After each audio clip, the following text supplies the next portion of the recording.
I think we've all heard the phrase opposites attract. It's not a very good phrase. It's most of us tend to think what that means is people who have opposite lifestyles or values from us, that we are attracted to them because they bring something that we don't have. And there's some truth to that.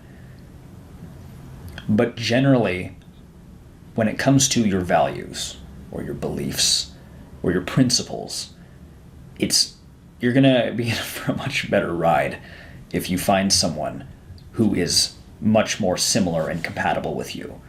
That's how you view the world. If you both have a similar view in terms of how to move forward and advance in the world, it's going to be a more stable and stronger partnership. What opposites attract is absolutely true for, what it does apply to, is in reference to energetic frequencies, and in particular, sexual energy. The way to think of it is sexual energy exists on a continuum. It's like a spectrum, okay? One end, you've got masculinity. On the other end, you've got femininity. And there are these two different poles. And towards the center, you've got this kind of ambiguous gray zone where it's kind of a mix between the two. Generally speaking, the more masculine a person is, then they're going to be attracted to their equivalent complementary opposite. So a hyper-masculine man is going to tend to be attracted to a very hyper-feminine woman, and vice versa. She will be attracted to him. And the closer to the center you get, the closer to the center other person that you tend to be attracted to. The reason why this is relevant is because a lot of times in partnerships, what you really need to have a very successful union between the two people, and to have both the masculine and the feminine to be optimally and ideally happy, is you need both of them to be able to bring the energy that they want to bring to the partnership. And generally speaking, what has to happen is, the way to think of it is, the masculine energy is the survival energy, the surviving energy, I should say, and the feminine energy is the thriving energy. And what I mean by that is the masculine energy brings to a partnership stability.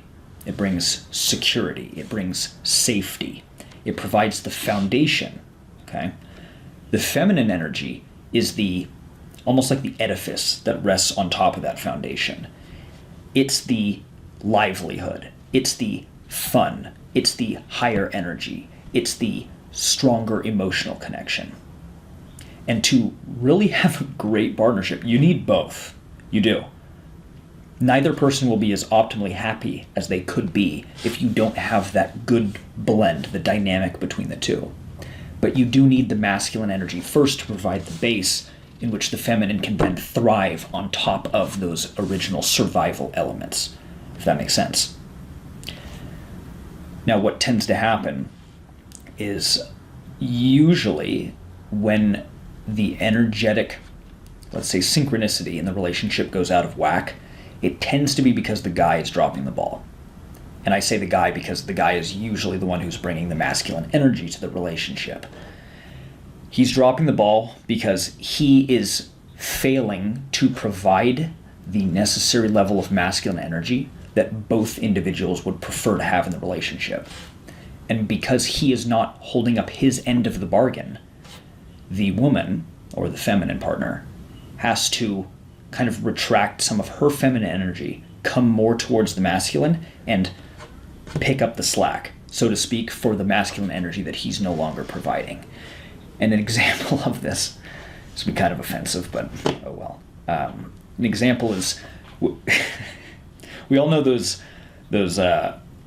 women, like at the Karen, the Karen, and she's got that like swoop back, like, can I speak to your manager haircut? And she's a woman in her like mid-40s, and she just goes around causing problems. She's just, she's asked to speak to the manager and is looking for problems where there are none, and just instigates things. That's a woman who's very much in her masculine.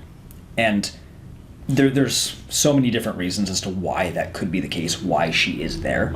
But if she was, let's say, hypothetically married, if she's embracing that type of energy, there's a very good chance that her partner, boyfriend, husband, whoever, is not holding up his end of the bargain to provide a stable and healthy masculine energy and to provide that to the relationship.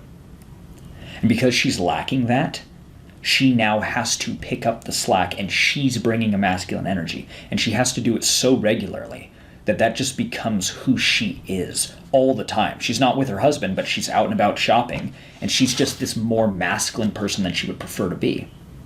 And it's definitely not someone she would prefer to be, because she doesn't know how to behave in the strong, healthy masculine way. She's behaving in the wounded, unhealthy masculine way.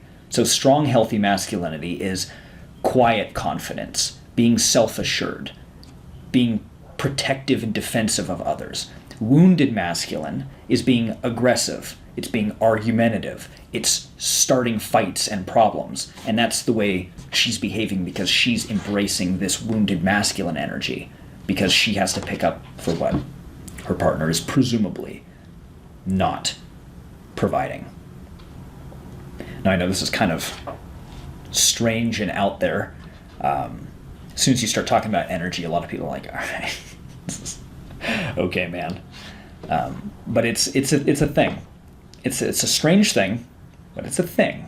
And it's useful to understand, because if you do understand the dynamics between how these masculine and these feminine energies play off of each other, then a lot of times you can course correct in a partnership with someone else. You can be aware of if that other person is embracing too much of a feminine energy, maybe I'm lacking my masculine input, or vice versa. If I've got a very healthy degree of masculine energy going on, then she feels free to embrace a very healthy, strong form of her feminine energy.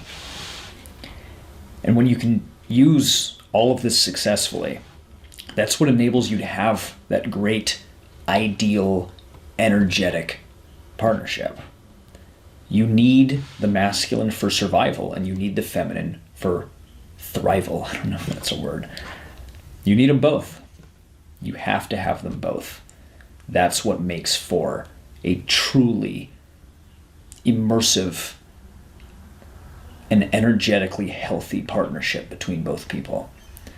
As far as the specifics on what actions can I take to instigate more of a masculine energy, or to instigate or embrace more of my feminine energy, like my previous video, that will be separate other topics. I'll have to do a series on this or something. I just wanted to cover the overarching concept behind what is this as an idea, why does it exist as it does, how does it interplay with one another, and it really does come down to masculine is the survival energy, feminine is the thriving energy. You do have to have both. I'll see y'all next time.